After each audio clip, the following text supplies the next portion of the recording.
It's no secret that the Metal Gear Solid Master Collection is a little disappointing, lacking modern resolution options and other basic essential improvements you'd expect for what's meant to be the Master Collection of such a beloved trilogy of games. So what if I told you we can go from this to this?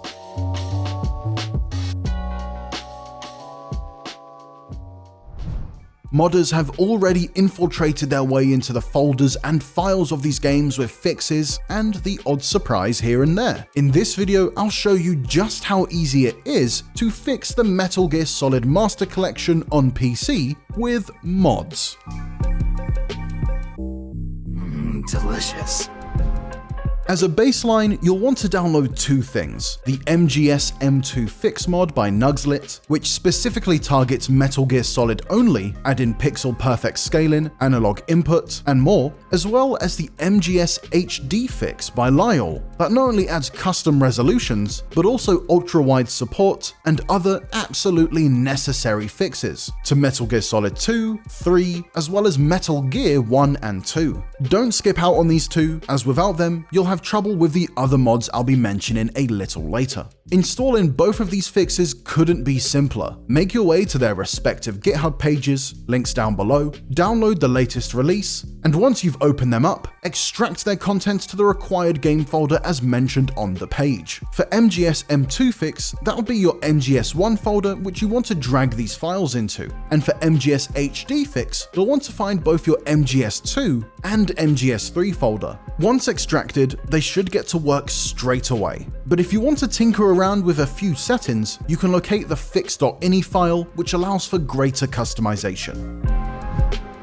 So, what's next? Well, those with keen ears might have noticed that the audio quality of both MGS2 and Snake Eater has been degraded as well. What a thrill, with darkness and silence through the night. With the current quality being lower than what was found in the 2011 Metal Gear Solid HD collection for the PS3. Thankfully, a modder called Nightkiller is on the scene to save our ears, with a pair of better audio mods for both games. Much like before, download the latest versions, this time over on Nexus Mods, as well as any other optional files you might want, and drag the extracted contents to the required locations for both games.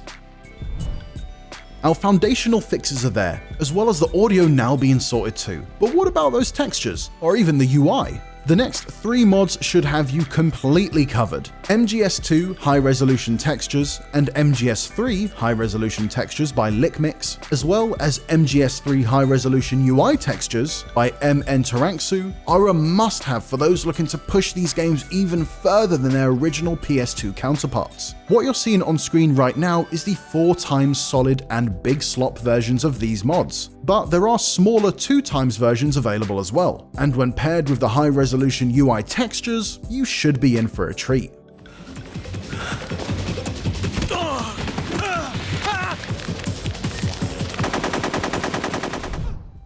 Last but certainly not least is the MGS3 Crouch Walk plugin by Zoft and Trigger Happy. That's right, this once 3DS exclusive feature has finally made its way to the original Snake Eater, allowing for greater flexibility when it comes to your stealth action fun. This modification, like a few others before it, are still a work in progress, so the versions you've seen on screen might already be out of date by the time you've watched this video, so do ensure you're always downloading the latest version. And that's it, a few mods that go a long way to enhancing your Master Collection experience. Did we miss any? Let us know, and for even more Metal Gear Solid videos, make sure to see our rankings of the MGS bosses. And for everything else, you're already in the right place with IGN.